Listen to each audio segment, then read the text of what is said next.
She says, Namaste Jana. I'm very happy to be here with all of you. I'm glad to be here with you, to hear you singing so nicely about God and to hear all the bhajans you sang so well.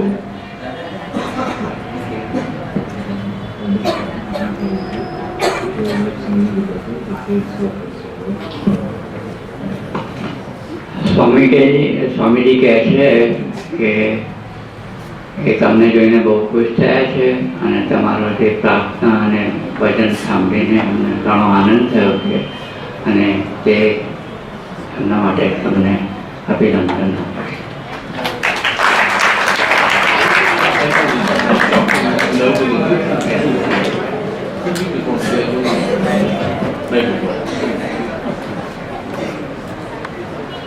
So when you were singing to God, you were singing bhajans.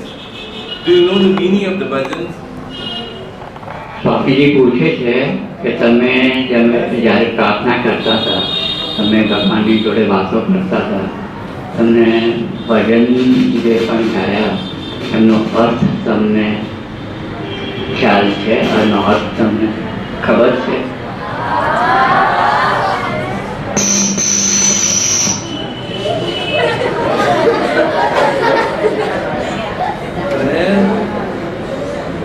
Is talking with God. Bhajan is written by somebody. He is talking with God. He is saying something to God. આપણે જે પ્રાર્થના કરીએ છીએ એ આપણે ભગવાન જોડે વાત કરીએ છીએ એવો આપણને આભાર આપે છે. When we talk to God, we tell Him what is in our heart. In the bhajan you can see they are saying various things to God. આપણે જે ભજનમાં વાતો કરીએ ભગવાન જોડે, આપણે એમને પૂછીએ છીએ, આપણે એમને આપણે જે વ્યથા છે એ સામે એમને વ્યક્ત કરીએ છીએ. So you know there is God, you know you are here. So this is creating a connection between God and us. Swamiji કહે છે કે આપણે જ્યારે પ્રાર્થના કરીએ છીએ તો આપણે અહીંયા છીએ અને ભગવાન પણ આપણે આજુબાજુ છે, તો આપણે ભગવાન જોડે એક લિંક કનેક્શન જોડીએ છીએ. બરાબર? So when you pray, when you sing the bhajan, you must think of the meaning, you must concentrate on it and say that to God. Like how he is saying, you must tell God, after you sing the bhajan, you must talk with God. You must tell Him what happened to you that day and how you want this help in your life. આપણે જ્યારે ભજન કરીએ છીએ તો આપણે એનો અર્થ સમજવો જોઈએ અને આપણી જે પણ આપણે ભગવાનને કહેવું હોય અથવા તો વાત કરવી હોય તો સીધા ભગવાન જોડે સંપર્ક સાધવો જોઈએ અને એનો અર્થ સમજીને એમની સામે વ્યક્ત કરવું જોઈએ. So if you are just going to repeat the words without thinking of the meaning, it will help you that you have spent time with God. That blessing will be there. But the full effect will not be there unless you are saying it from your heart. જો આપણે પ્રાર્થના કરીએ અને એનો અર્થ આપણને સમજાતું ન હોય તો એનો અને ખાલી આપણે પ્રાર્થના ભગવાનના આશીર્વાદ લેવા માટે કરતા હોઈએ તો એનો અર્થ આપણને આશીર્વાદ તો ભગવાન આપશે જ, પણ પૂરો આપણને જે ભગવાનના આશીર્વાદ જોઈતા હોઈએ એ આપણને મળે નહીં. એટલે આપણે પ્રાર્થના કરતી વખતે પ્રાર્થનાનો પૂરો અર્થ સમજવો જોઈએ અને ખુલ્લા દિલથી ભગવાન જોડે વાત કરવી જોઈએ. So if you are going to be just saying the words and your mind is somewhere else, it won't help you. For it to help you, your mind must be in the prayer. Swamiji કહે છે જો આપણે પ્રાર્થના કરીએ અને આપણું મન કે આપણા વિચાર સ્થિર ન હોય તો પ્રાર્થના કરવાનો અર્થ સફળ ન થતો. So you must see that the prayer reaches God. And how does the prayer reach God? By thinking of Him and talking with Him. God is not far away and you are here and He is there. He is with you only. Swamiji કહે છે કે આપણે પ્રાર્થના જ્યારે કરીએ એનો અર્થ સમજ્યા વગર કરીએ તો કોઈ ફાયદો નથી. ભગવાન ઉપર રહે છે, આપણે નીચે છીએ એવું સમજવાની પણ જરૂર નથી. ભગવાન આપણી જોડે આજુબાજુમાં જ છે. Otherwise, like how when you send the SMS and it does not reach, it comes back sending failed. When you send a WhatsApp message, you see the 2 ticks coming on it, that means you know it has reached.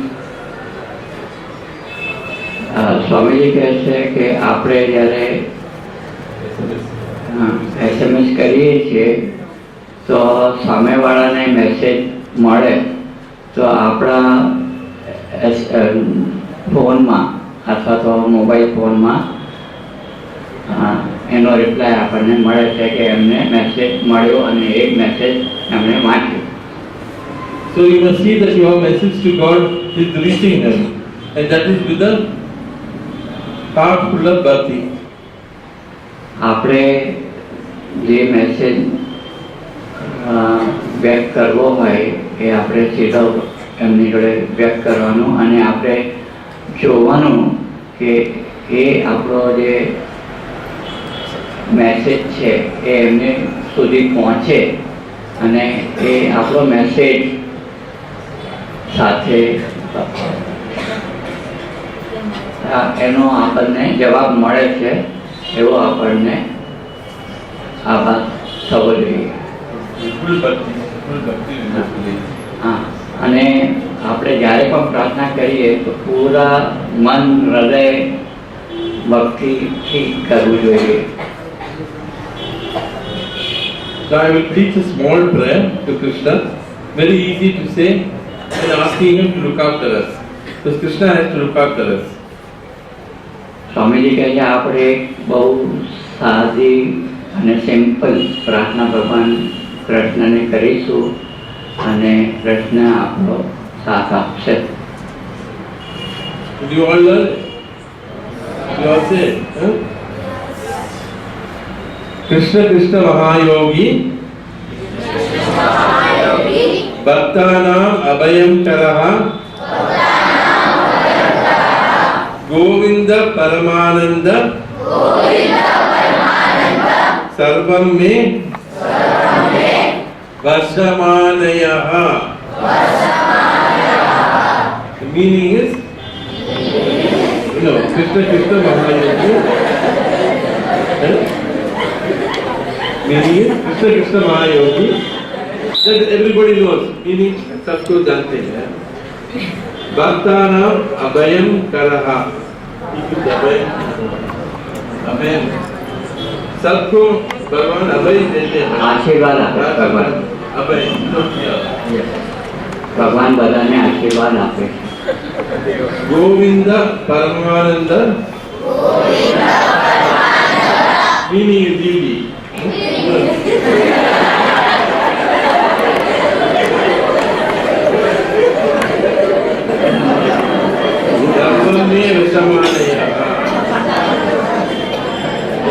उसका क्या है? Give me everything. Give me everything I need.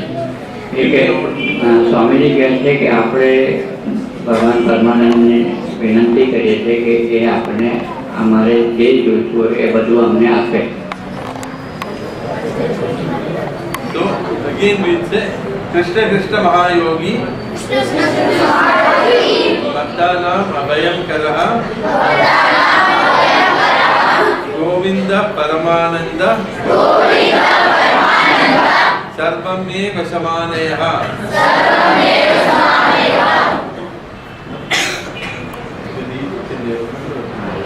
આ નાની પ્રાર્થના તમે બધાને યાદ રહેશે?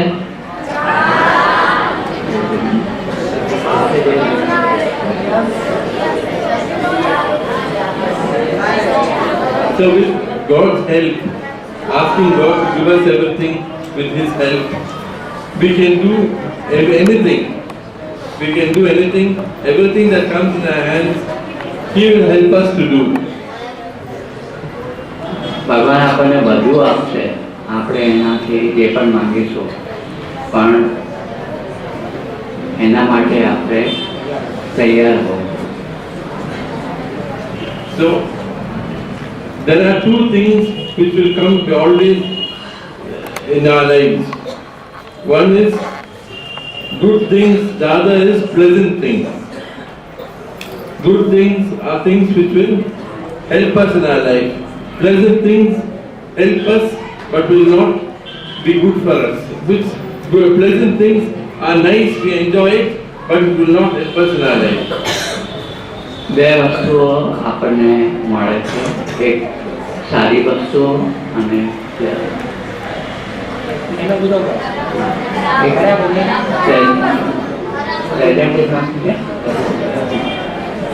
સારી વસ્તુઓ અને જે આપણને સુખ આપે એવી વસ્તુઓ. સારી વસ્તુઓથી આપણને ઘણો બધો લાભ મળી રહે છે. આપણને જે સુખ આપે એ વસ્તુથી આપણને ઘણો ફાયદો થવાનો નથી. એ સામાન્ય રીતે બહુ ઓછી વારે આપણને એનો લાભ મળશે, ક્ષણિક જ લાભ મળશે. ત્યારે સારી વસ્તુથી આપણને ઘણો બધો લાભ થશે. So they are called Shreyas and Prayas. The good thing, the pleasant thing. Shreyas and Prayas. બે વસ્તુનો આપણે ખ્યાલ રાખવો જોઈએ. સારું વસ્તુ એટલે પ્રાર્થના અને જે સુખ આપે એ શ્રેયસ કહેવાય. Shreyas is difficult in the beginning, but it will give results later. It will be good for you. પ્રાર્થના આપણને બહુ મુશ્કેલ અઘરી છે અને પણ એ આપણને બહુ ફાયદો આપશે. પણ સુખ ભોગવવાની જે વસ્તુ છે એ ક્ષણિક જ હોય છે, એનાથી આપણને લાભ થવાનો નથી. Prayers is things which are nice, enjoyable, but will not give us good, will give us problems later. Prayer જે છે એ અઘરી છે, મુશ્કેલ છે, પણ આપણે જો ધૈર્ય રાખીશું તો આપણને એનો બહુ સારો લાભ થશે. લાંબા ગાળે બહુ સારો લાભ થશે. Shreyas is studying hard for the exam, writing the exam and sleeping peacefully because you have written the exam. The hard work comes first, the happiness comes afterwards.